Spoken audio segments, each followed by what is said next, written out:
almost won the day for India when he made his debut, but bad luck intervened. Yet the surprising thing is he hasn't got the credit for it. Here to talk about that amazing start, as well as, of course, the rest of his life and career, is Ramesh Powar. Welcome to the program, Ramesh. Thanks. Let's talk about that day when you made your debut for India against Pakistan in the one-day game in Pindi. When you came out to bat against Shahid Afridi's bowling, were you terrified? Not really. As I walked in to bat, I just thought be natural and play your natural game. Things will happen.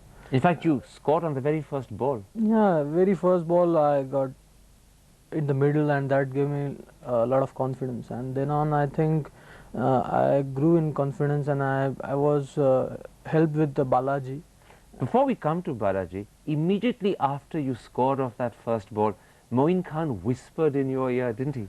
Yeah, as I was taking guard for leg stump, the Moin Khan whispered in my ears that Shoaib Akhtar is coming from this end, so be prepared. So he was trying to get you nervous? Yeah, but that motivated me a lot, because to get that feeling that Shoaib Akhtar is bowling to you, your concentration will go high. So and in fact, you hit Shoaib for a run as well off your first ball, didn't you? First ball I steered it towards third man, and that gave a lot of confidence. Now, in fact, when Balaji joined you at the crease, India needed, what was it, 45 runs off 5 balls. Did you think you could do it? Yeah, we thought we could do it. We actually said to each other that let's go closer to the total. Let's see how the last over goes. You got very close. You had an incredible 30-run partnership. And the amazing thing is that you got 18 of 11 balls with 3 boundaries yourself. Yeah. These things happen. Balaji was more popular than me, and Balaji was he started the hitting, and then after I started hitting the balls. You're talking about the fact that the press gave Balaji the credit for almost winning the game, whereas actually you had more runs than Balaji. But Balaji deserved that, because he started the flurry of runs that time, and that gave me confidence that yes, Balaji can do it, so I can go for runs now. So in a real sense, you were following in his footsteps. Yeah, because we want to win that game very badly, and Balaji and I was communicating at that time that let's go closer to the total. Let's see what happens in the last 6 balls. But do you also really mean that if Balaji hadn't started the flurry, you wouldn't have started hitting out yourself? Actually, at some point I was thinking of going after bowling, because you can't win games by singles or 2 runs. You have to hit 4 runs. At that particular time, the 4 was needed, and I tried some shots, and luckily they came out well. And because the reason I ask is because you have a track record in Bombay of often coming in as number 8 or number 9 and hitting 50s and 60s. I love to bat at number lower down, actually, because that is the pressure you have to take, and that is a good challenge to show your ability and your temperament. And I think that gave me a lot of confidence. Bombay cricket gave me a lot of confidence to go further in international cricket and take the pressure of international cricket. In fact, the interesting thing is, at moments of pressure, you seem to do your best. In fact, particularly when you played for Mumbai in Ranji Trophy matches against Andhra and later Tamil Nadu, the team has been collapsing. You came in at 8 or 9 and actually turned things around. Yeah, actually my thinking was that time that if my top 5 batters are failing, there's no harm if I fail. So let's go and play natural games. Does pressure charge you up? Does the challenge give you greater excitement? Really. Yes. If somebody criticizing me for something, I'll make sure I'll do that in the right way. So when they think that Ramesh Powar can't perform, you're determined to prove them wrong. My determination level will go high automatically. I don't know, but still. In which case, come back to that one-day game in Pindi. When Balaji got run out, India still had 12 balls in hand. Yeah. You needed 16 to win. The match wasn't lost by any means, was it? No, actually I've seen Ashish batting for some time in for Delhi, and he's a good defending batsman. So I thought he will defend his wickets, and he'll block out some balls, and then last over we'll go for 6 balls, 12 runs. That is Instead, possible. he tried to almost hit out and threw away his wicket. Yeah, but it happens. It's an instinctive thing, and it happens in cricket. Were you disappointed? Yes, I was. Actually, then I thought I should have tried myself, and that will happen automatically if you see your partner. So the lesson that you learnt in Pindi was, if you can do it on your own, don't rely on someone else. Yeah. Actually, from now on, I'll try and finish the game myself. What a world away this was in Pakistan from the way you actually began playing cricket when you were a child. Do you still remember the homemade cloth balls and the bats made out of coconut tree bark? Yeah, yeah. Actually, we used to play with a cloth ball in backyards of our house, where there was a big ground, and that was a society ground, and there was not a financial help as such from anybody's house. So we used to manage ourselves a stick from coconut wood and a ball that made of a lot of clothes, and we used to enjoy it, and that helped me to become a powerful hitter because of that cloth ball. You have to hit hard; it will not go to the boundary easily. So part of that determination to hit hard was actually inevitable, because if you don't hit hard, the cloth ball doesn't go far. Doesn't go further. So But are you surprised when you look back on how far you've come? yeah, yeah, I'm very surprised, and all these years, last 10 years I played cricket, a lot of people helped me, and that includes my sister and brother, that they both put a lot of support and encouragement towards my cricket. Let's talk a little about what your admirers and your coach in particular calls the turning points in your cricketing career. I gather the first was the day you met the man who became your coach, Ramakant Achrekar. Is he a deciding influence? Yeah, yes, definitely. First, my brother told me to just have a go at a hard ball, and he took me to the Achrekar's net. This is your brother Kiran? Yeah, brother Kiran, and he then saw me. He just said that he is still raw. Let him play for 1 or 2 years. So he guided me towards another coach to play with a little competitive cricket, in the sense that small games or something like that. And then after 2 years, he actually met my father and brother and told him that we should shift him in Shadashram Marathi school and let him play for school. And from that moment onwards, Ramakant Achrekar actually took charge not just of your cricket, but almost made sure that you changed schools so that you could play proper cricket. Yeah, yeah. He was very, very helpful, because he used to take me from my home to the practice some days. If somebody is, nobody is on the ground, and still 2-3 guys are there, 2-3 bowlers are there, he used to come to my house and he pick me up and to make me bat in the nets. Your brother Kiran says that perhaps the greatest lesson Ramakant Achrekar taught you was to be positive in your outlook. Yeah, yeah, because I was morely a powerful hitter in my school days. I was not a technically perfect batsman in my school days. So everybody was, trying to demonstrate straight bats in the nets or something like that. So one day, sir said to me, "You don't go for straight bats and all these things. Just try and stick to basics and play your natural game. That will help in a long run." Now they say that the second turning point came when you joined the Elf-Sakar Academy and Vasu Paranjpe insisted that you take up spin bowling. Yeah, yeah. Actually, after under 16, under 19, I felt rejected, that I'm not doing great in this form of game, and I was very upset. I gave up bowling. I just tried to be a batsman, and I got selected as a batsman in Elf-Sakar Cricket Academy, and I used to bowl for hardly 10 minutes if all the bowlers were tired and everything that. So I used to bowl for 10 minutes, and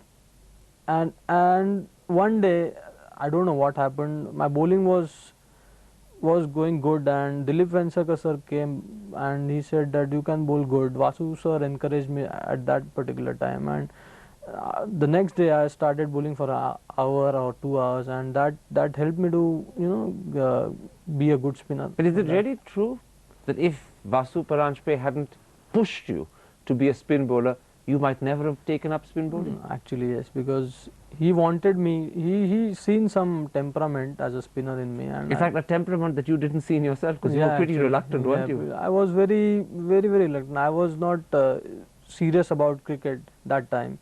I was already given the hopes that I'm not good enough to play under 16, under 19, so I'm not good enough to play. So he gave you fresh confidence as well. Fresh confidence and encouragement.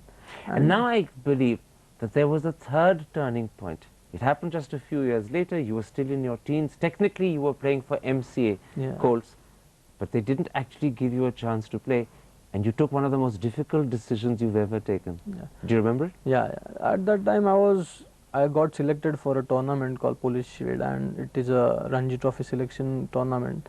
And I was selected in MCA course, and I was made sit first game. I was 12th man, and I was very upset because I was bowling good at that time, and suddenly anger took over. Actually, I just wanted to inform them that I don't want to play for MCA course, but suddenly I got an invitation from another team that you can come to us and play for us, and I just took my bag and I went home, and next game I played for Bombay Police. So you just walked out of MCA course? Yeah. Tell me, how much of that decision was anger and hot blood, and how much of it was careful calculation? No, it was purely anger, and I don't think I was calculative at that time, because So it could have gone very badly very wrong. badly. And my brother sat me in one room that day. I remember that, and he told me, "You know what you're doing, so justify what you've done. So go on and play your natural games, and things will happen." In fact, it was the best decision you've taken, because you ended up with 16 wickets, Yeah. 131 runs, man of the match and man of the series, and you got straight into Ranji Trophy games as well. Now I look back at that decision. That was the right decision at that time, I think. And that But then you must have been quaking with nerves. yeah. But next game I got 5 wickets against the same team. That gave me a lot of confidence that you dropped me and I got 5 wickets of yours. So that gave me a lot of confidence. It And gave you your revenge as well. Yeah, revenge as well. And I was very confident at that time, and I kept on going. I scored runs, I got wickets, and automatically I got selected for Ranji Trophy. So tell me, in addition to pressure bringing the best out of Ramesh Powar, is it also now the case that you aren't scared and you aren't shy of taking tough decisions? No, I think I've been blessed with some temperament of taking decision. I think every decision I took in my life, that went good for me. God Till is now. on your side. Yeah, I think so. Huh? You feel him there with you. Yeah, I feel him sometimes. Yeah. Ramesh, let's take a break. I want to come back in part 2 and talk a little bit more about the other side of Ramesh Powar, the one that we don't see on the cricket field, but hopefully you'll give us a glimpse of today. We'll be back in a moment's time. Don't go away.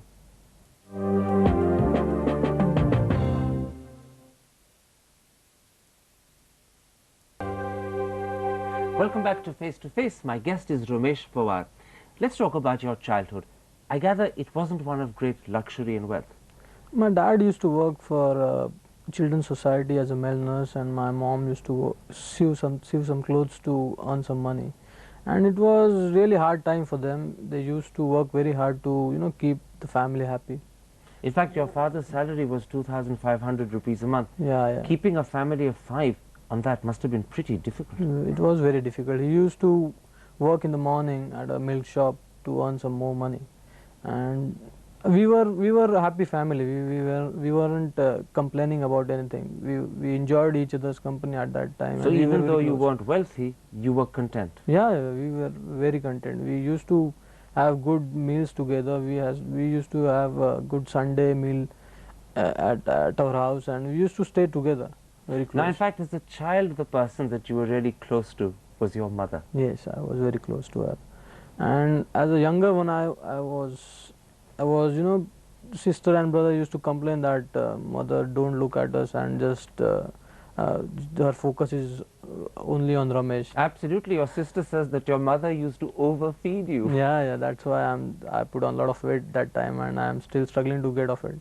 And your brother says that whenever anyone had a fight with you, your mother always took your side. Yeah, every time I went out and I had fight with somebody, I used to come in and I used to complain to her, and she didn't want to know any matters. She always wanted to come out and fight for me. You were the darling in her eyes.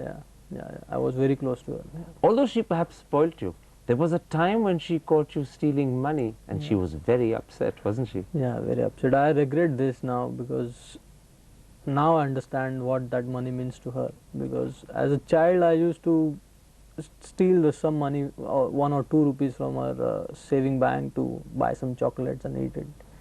So one day she caught me red-handed and she asked me, "What you're doing?" I said, "I'm just trying to get some chocolates." with this money, and she had a good session with me, and then after I just left that things. You never did it again? No chance. Sadly, your mother died when you were 10 years old. At the time, did you realize and understand what had actually happened? That day I couldn't, react to the situation what happened that day. I didn't cry that day, I think, and I seen my brother, sister, even my dad was crying, but I never understood what happened. But after 2-3 days, I slowly understood that I'm missing her. It was your sister Geeta who then, in a sense, stepped into your mother's shoes. Actually, she was a very brave girl and very patient with two of us, because we had a lot of we were very choosy about food, me and my brother, and she was a science student, so she used to leave the home at 7 o'clock in the morning for the practicals, and she used to come back at 4 or 5 o'clock, and still she manages to take our homework, take care of our food and all these things. So being a sister, I think to do these things was very tough for In fact, her. she was much more than a sister. She was Yeah. like a second mother, wasn't she? She was second mother, and I still admire her patience with us, because we were not that great of child. The other person that you became very close to later on was in fact your brother Kiran. Yeah, because when I started my cricket, I used to use his clothes for the matches and use his shoes, because he at that time he was playing for India under 19, and he was well known cricketer, and he used to get some stuff from companies or something like that. So in a manner that that time he supported me a lot. In fact, he says it wasn't just his cricket clothes you loved wearing. He says whenever he went out of the house, you would open the cupboard and wear all his clothes. All his clothes, yeah. I used to do this when I was in the college. When nobody is at home, I used to take out some clothes from his closet, and I used to try it, and I used to look in the mirror, and I used to choose one or two and keep it inside the closet. And whenever he is gone for the tour, I used to take them out, and I used to go to the college. Sadly, 3 years ago, tragedy struck a second time. You lost your father as well. Yeah. But at that time I was in Kenya, and it was very shocking, because there was no sign of his unhealthiness, and it was very shocking for me to get that news. And again, I couldn't understand what happened. I was coming back from Kenya, and it was very tough to come back from that part. Actually, I was dropped at airport by my teammates, and I gone to the customs check, and the visa was business visa. I don't know what, because we were there for only sports reason, and the visa was for business visa. So because you seemed to have the wrong visa, they wouldn't let you leave the country. Yeah, actually, and luckily there was some money on my hand baggage, and I gave that all away. And so you had to bribe your way out of the country. Yeah, and that was very tough, and I cried in front of them to convince them that my dad is ill, and I want to go home on the next flight. Your dad's great dream was to see you play for India. Yeah. He would have been very proud when he saw you, if he had seen you in Pindi. Yeah. Actually, when I started my cricket, he took lot of efforts to make sure that I get a proper shoes, proper equipments. He struggled, but he never let me know that I'm struggling to get these things. So it must hurt you deep inside that he never lived to see you make your debut in Pindi. That is what actually hurting me, because whatever I am today is because of my mother and father. And father's dream was to see me playing for India, and unfortunately he's not here. They say that you're reserved, shy and silent. Yeah, actually after my mother's death, I think I couldn't communicate that much with, because what I used to speak was through her, and I never got over that fact that she's not here, so how can I speak to the people? So after her death, in a sense, you've turned inside yourself. Yeah, I was thinking too much after her death, I was very, very lonely at that time, and I used to sit in at some ground or some room, and I used to think a lot. Do you remain a lonely person? Nowadays, I think not anymore. I try and communicate with a lot of people.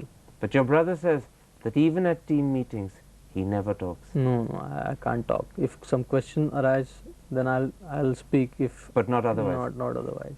And they even say that if the press asks you questions, you prefer your coach to give the answer. Yeah, actually, especially in Bombay dressing room or Bombay matches. And yet, there are two very strong fashion statements. The earrings in your ear.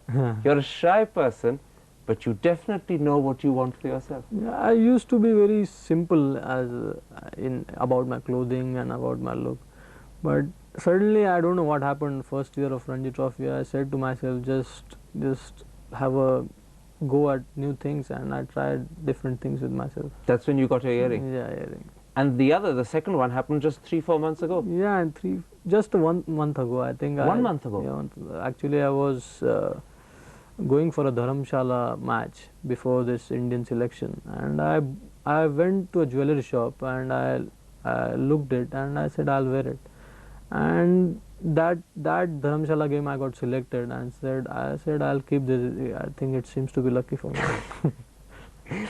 What next? I mean, you got rings in both your ears. If jewelry is lucky, where does the next one go? Next one, I'll try and be decent, not really outrageous. Now, you also have some very interesting nicknames, don't you? Do you remember what Kev calls you? He calls me Black Gatting, I think. And Ashok Mankad had an even better name for you, didn't he? It's Ravana. That's all because of your size. Yeah, not because of my size and my playing style. Actually, the name Ravana given by Mr. Vinod Kamli. Actually, we were playing a game, and he was fielding at short mid wicket, and I was trying to sweep every ball of a spinner, and short leg fielder was struggling, and at one moment he got hit straight on his helmet of a sweep shot, and Vinod Kamli was very angry and said from there that Ravana, you play straight or you go home. Now, we're running out of time, but your sister and brother say, confirm a little secret with him. He's on a diet. Yeah, actually, my body as such that I have to diet at some time, because I go haywire for a week and then I'll start dieting. So are we soon going to see a thin, slim Ramesh Powar? Not really, not really. You're going to diet, but you're not going to lose weight. No. Ramesh Powar, a pleasure having you on the program. Thanks very much.